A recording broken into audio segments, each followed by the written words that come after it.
As the build-up to the Oregon 2022 World Championships continues, over the weekend, Elaine Thompson-Hera won the 100. Shelly and Fraser Price won the 200. But the big news is that Shacarri is back.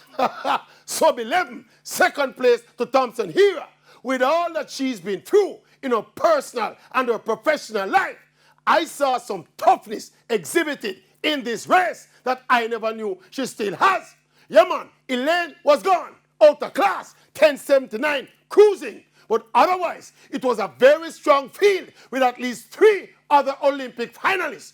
But the colorful American executed a good race to pip Olympic bronze medalist Shacarri Jackson on the line.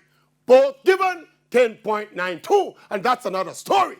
Because looking at the race and the replays, I cannot see how Shacarri was placed ahead of Shacarri. But maybe it's a hometown decision. But be that as it may, I'm glad Shacarri come back. People can chat all they want.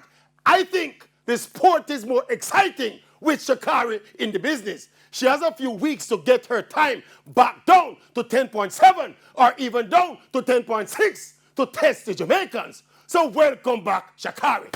Welcome back, the Maverick. The Maverick.